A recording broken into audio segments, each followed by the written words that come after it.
Right, you just started your Christmas tour at the moment. We have. Is this your first Christmas tour? Certainly is. It certainly is. We're doing it to promote and celebrate the launch of our new album, which is sort of Christmas midwinter type album. So yeah, this was gig number 2 tonight. And because your new CD has a seasonal flavour, was it different to put together than your other CDs? Yeah, I think actually our other CDs we've put together over a period of months. This was put together incredibly quickly. We recorded it all in 5 days and arranged it in the studio, so it was much quicker, I guess, than everything else. Was it a collection of old favourite songs, or how did you choose the tracks? Some of them were ones that we knew already. I guess about half of them were ones that we kind of really wanted to put on just because we associate them with Christmas. But we wanted to find some kind of lesser known ones as well. So we had a bit of a hunt through lots of books and stuff like that for some of them too. The CD is notably quite light in tone, but with 1 or 2 notable exceptions. Yes. Do you want to tell us about those? Go on. I'll tell you. Well, you know more about the... Yeah, the album is fairly light in tone. The dark ones, the last track's called The Bitter Withy, which is a very, very well-known song. I've never heard anyone do the tune that we do to it. And it's not really a Christmas song, but it has Jesus and Mary in it. So we kind of whacked it on there because we thought it was a fantastic song. And actually we've put a Christmas tune in the middle of it as well, just to, you know. That's quite a dark story about that. It's a really, really dark story. Basically, what happened? Well, Jesus and Mary are living in Lincolnshire, as we all know they did. Jesus asks Mary if he can go out and play because he's still a little boy, and she says yes, but don't you go getting into trouble. So he goes out and meets these 3 young lords who are a bit snobby towards him. So he says, I'll show you who's the higher being in this situation. And he builds a bridge out of light and he goes over it, and then they go over it and they fall through it and drown. And so he goes home, and their mothers are obviously a little bit peeved by this, so they go to see Mary and say, I think you need to sort your child out. So so she punches him by hitting him with some sticks of willow, which they call the withy in the song, and he curses the willow there, which is why it weeps. How cool is that? Yes. Good story. Is there a carol singing tradition round where you live? Yeah, there is. I think Yorkshire and North Derbyshire, it used to happen everywhere, but now it still happens where we are now. We just moved to Sheffield, and me and Andy have just moved to just near Dungworth, and there's the great pub, the Royal in Dungworth, when we go to that one, and that's one of the main carolling places. And literally, you walk in and it is so full that you have to pass pints of beer over your heads. In fact, they actually break into a song that goes "Pass your glasses to the bar" at one point. And they sing lots of old carols that kind of... It's a lot of local ones as well. Yeah. I mean, it's not like ones that you get all over the country. It's also specific to the area as well. Yeah, Jamie's goes to them or something. And there's a guy called Dave Eyre who knows a lot about that kind of thing, and he told us that there used to be lots of these carols, and a lot of them carols were sort of infamous for being quite rowdy and stuff, and they were sort of frowned upon in churches and things, so they were sung in pubs instead. And he says that the carols that are sung there are kind of the ones that were sung before they kind of got frozen in time by the Victorians, and all the kind of real common ones are the ones that came from that period, and these are the ones that came from before then. But they also sing some totally non-Christmassy stuff like the Home Firth Anthem and Swaledale and things, and basically it's just people that wanted to sing together, I think, and they knew these are the songs that they knew because everyone knows Christmas carols, so it's not really a religious thing at all. Yeah, it's just a good way to cheer yourselves up in a dark time of the year. You're now all in your early 20s, but you managed to do 5 albums together in that time. That's quite a work ethic. Yeah, well, we all started when I was 12 and the rest of the band were 13, I think.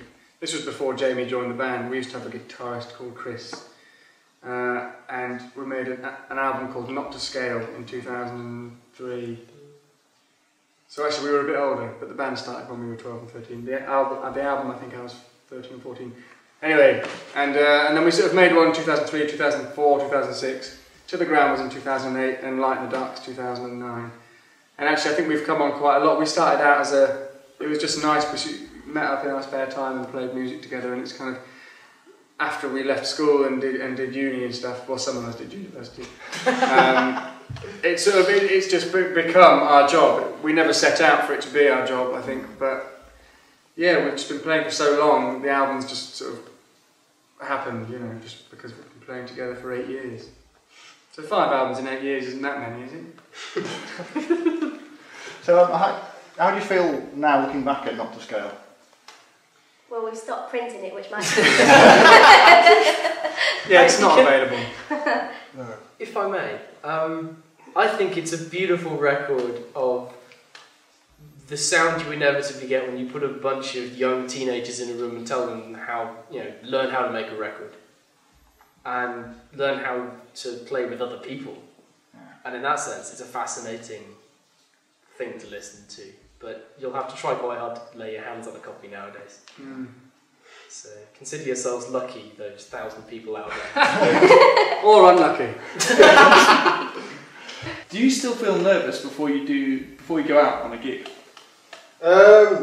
Generally not, but doing this Christmas tour, we did the first gig last night, and it was quite nerve-wracking actually, because I mean, we generally do a gig and we played all the stuff loads of times, and we just sort of into a routine of playing it, and just we're already practiced up, you can just do it. And if you do a new one, it's like, oh, it's a bit nerve-wracking just doing one new one. But yesterday was like a full gig of complete new material that we've never gigged out before. So yeah.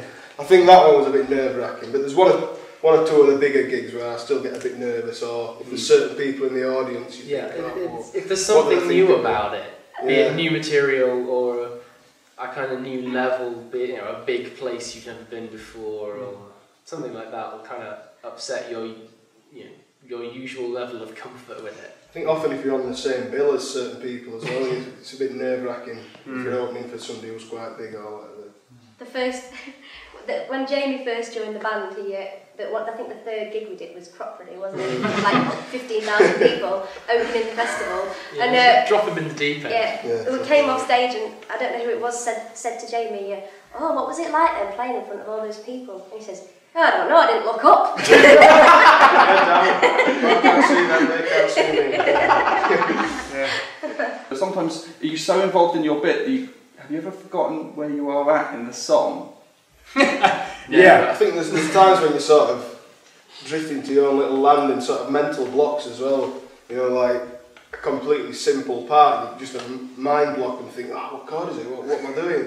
And it's normally, I think, if you're on autopilot and you're sometimes thinking about something totally different, and then you start thinking again, and you're like, as long as you don't think, you're fine, because you're almost in muscle memory. Yeah, it just happens because you've done it before, and the right things come in the ears and the right things come out the hands.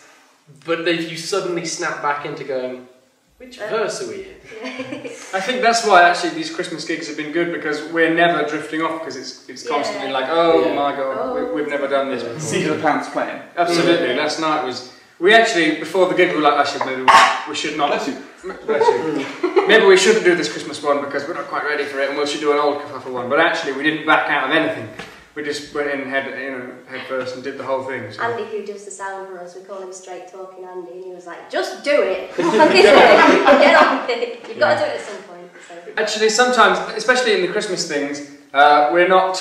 The arrangements aren't completely cemented. They're not like fixed. So often I might be signalling that we should go round another time around the tune or something, or we're coming to the end. But unfortunately, I can't talk when I play the fiddle. I can't sing, I can't talk, I can't do anything. All I can do is, "Huh!" So that just means something is happening. Yeah. The yelp is just like, Sam would like to tell you something, but unfortunately he's too busy playing the fiddle, so you're going to have to guess what he means. But surely it's better doing that than actually telling us anyway. Yes. In 4 bars we shall... Yeah. The next gig is...